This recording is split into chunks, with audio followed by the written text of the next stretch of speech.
Hey,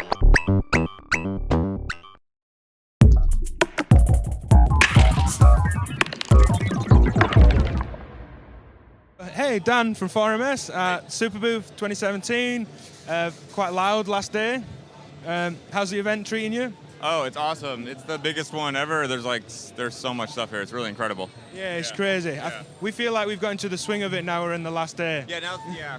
It took me about 2 days to figure out where we are. We'll do another couple of days, I think. Yeah. So we've already looked at the new module with Hugo. Can we check out the sampler and the new delay? Yeah, absolutely. So we have the stereo triggered sampler coming out this July, and we've been working on this one for 3 years. So it's been in a lot of trade shows, but we've added some new features, sample editing features to this version, and yeah, we're really excited about it. So, and then the other one is the Tapographic Delay. I'll start with the sampler, and then show you the Tapo. Yeah, cool. Let's check it out. Yeah. So this is a 2-channel sample player. It can play stereo files, though if you use both channels at the same time, it mixes them to mono. So here I have banks of samples. Each bank has 10 samples, and each bank is a color. So like I have a lot of my drum loops and the blue bank. Hit the play button, it plays the sample. You can hold the play button down to loop. You can sweep the start position. You change the pitch. The pitch tracks with the 1 volt per octave jack up to 5 octaves up. All the other sample select, start position, length, those are all CV sweepable too. You can set the length super short to a few milliseconds, and then sweep. Kind of get a more glitchy, granular type sweeps, which is nice to do with an LFO.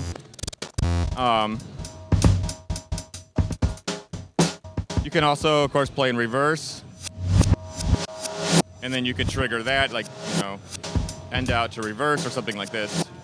So this is all pretty standard kind of sample features. 2 channels. So the things that we've added to this that make it more interesting. Oh, before I get into that, you can also record left, right, in here. You can record live as you're playing back, trigger the record or hit the button, and it immediately stores a stereo wave file into whatever bank slot that you just recorded. So this would be like Pink Bank 7. If I hit record, go over here, Pink Bank 7, I play it back instantly while you're doing it. So there's a lot of interesting things can happen from that. So the features that we added here to this version is the edit sample button.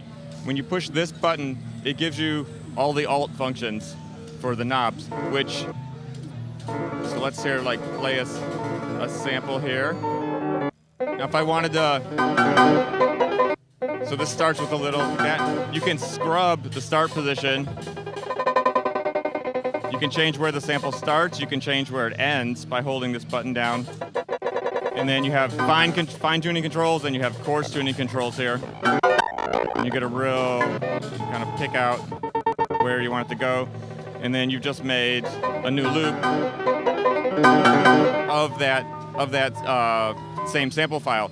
Now the other thing is you can take the same sample, and with this button you can copy it into multiple slots and then set different loop points. So you can take one song, one sample, and put it in different slots, give it different start and end loop points, and within those loop points, you still have the start position and the length control, which won't go outside of the points that you set. So it's really fast to both capture, playback, and manipulate and create new versions. Yes. You create Seems really fluid. Sure, you can take the same sample and then you could gain it up in slot 5, gain it up a little more, slot 6, a little more, slot 7, and then CV control your accent amount by selecting the sample CV.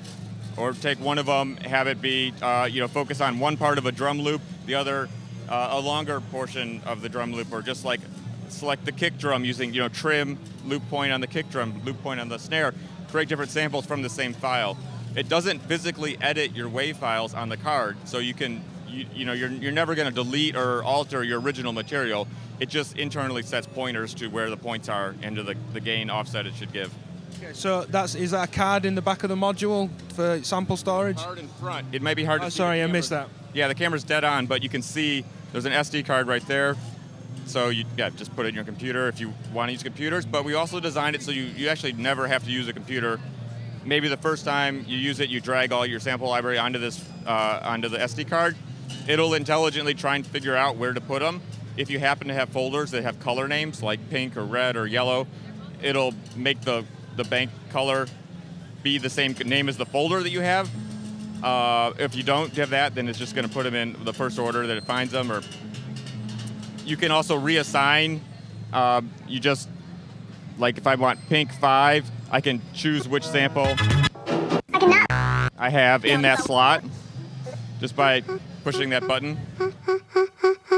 And and then if I want to save my changes, I hit save. If I want to cancel, I hit edit, revert, and it goes away. So the idea is that you don't have to use a computer, and it's a full sample editor. But if you want to use a computer, that's more power to you, and you can do editing in any way you choose. We just want it to be the most flexible option for you. Yeah, so this looks like sort of perfect food to run across into the new Tapographic Delay. Yeah, absolutely. So this, I'm feeding an output of this. Let's just hear it dry right now. Let's do something. Okay. So this will be our loop. I'm going to use a source material so you hear this delay. So we turn the... Okay. So let's go back to the dry signal here. Okay, so stop it while I talk. So this is called the Tapographic Delay. It is going to come out after the sampler. That should be 3 months after, so probably about October. This is a collaboration with Matthias Puesch in 4MS, and it is it's a delay unlike you've ever known, really. It's a multi-tap delay, but not maybe in the way you're thinking. So let me just start. So here, I'm going to clear the pattern we have set right now. So if you, a normal delay is you just have one echo at a certain time. This one you can have up to 31 echoes, and you tap your pattern in. So I'm going to flip it on, and if I want to tap dot, dot, dot, dot, so that was velocity sensitive there. So I have a pattern. Now when I run sound in, you can hear, oh, let me turn the dry wet up. Let's try that again. Okay. So you hear that's the pattern I just tapped. It's actually picked up a rhythm as opposed to several divided versions of the time. Yeah, exactly. And they all come out of one thing. So it gets way more complex than this. If you feedback more up, you can get that. You can also continue to add more taps. So that was just 2 taps, pretty simple. We had more. Every time I tap, my velocity is mapped to something. Here I have it mapped to a low-pass filter. So the harder I tap, the more open the filter is. I can tap it to a bandpass resonator. Let me show that.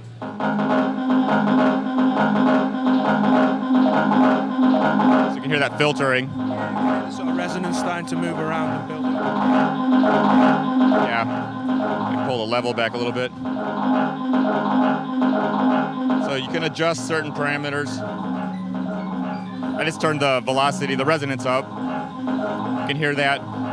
So you make a pattern you like, you're like, okay, that's cool, I like that, a little feedback, nice. So I'm going to save that pattern here, hold it down. Okay, so that's stored in this slot. So now I can switch to another slot. Let's try that one. So here's another slot, I can try this one. So you have... These seem to be shifting in time as well. In terms of shifting between presets, is that quantized to time as well? So the shifting between is this knob morph. So all the way down, it goes instantly, and it kind of, and then you turn it up a little, you have a little fade, and turn it way up, and it crossfades. You can have a maximum of 31 taps per slot, and it crossfades all of those. This is a very slow crossfade here. So you have time parameter. you could speed up the entire topography, we call it, of all the taps with time here. So now they're really fast. You get a very reverby, echoey thing. Almost like a fixed filter bank over some kind of resonant chamber. There's a lot of variation in there. Absolutely, yeah. So the time is, just a knob. It's varies from very short to very long. But you can also run an external clock in there. And with the external clock, the time now becomes a clock divider. So divide by 8 to times 8, sync to the clock. So you can sync your loop to an external clock, which is super important. Or you also have a gate out, which sends pulses with every one of the taps, so you can use that to sync things. Modulation is another interesting one that modulates the taps in time, so you get like a warbly thing. Almost like that kind of vinyl wobble, tape wobble kind of effect, slowing, speeding up in time. Yeah, and this control affects the frequency and amplitude of the modulation in one knob. It goes from 0 to 0, but so I mentioned you have these six saved slots here. You can then go take the next step and hold it down, and now you can sequence the slots. When you tap here, it sequences to the next preset. The harder you tap, the faster it goes, with the morph knob also applying. So faster, slower. Of course, you can clock in next, and then the CV for velocity becomes for morph, which is how long it takes to transition next step. There's a repeat function as well, which instead of having to loop your input, it just lets it add onto it. This can, of course, if you have repeat on and high feedback, can get out of control really quickly, of course. That's just being mindful of levels like you would with anything else. Yeah, everybody knows if you turn feedback all the way up, it can howl. And it's a really great way to make complex drones that are evolving and things like that. So I wouldn't recommend keeping your mixer down a little bit if you did that. So some other features, like you make your tap, let me get out of sequencer mode. You can continue to edit your tap pattern. You can add time to it, like I'm doing right now. You can also flip up to insert and just insert taps within it to make it more dense. So here as I'm adding things, it gets richer. You can delete them out one at a time or clear the whole thing by holding the button down. Now we have... Seems like a really fast way of creating a really otherwise quite complex set of modulation and time parameters over the top of any input. Yeah, you can do really complex delays really easily and then save those delay patterns into slots and then use those so you can... It's a very unique way of going about delay, and so we're pretty excited about it. Works well with all our other stuff, and yeah. Well, thanks for running it down with that. We've got a separate video with the spherical wavetable modulator as well, which has been a real highlight of the show. I knew about the other two, but that caught me off guard. Yeah, this is the first appearance of the spherical wavetable navigator here at NAMM, and so we at Superbooth, and we had the other two at NAMM. But you should see the wavetable navigator after the Tapographic Delay, so probably January 2018. Okay, great. Yeah. Well, thank you very much. Thanks.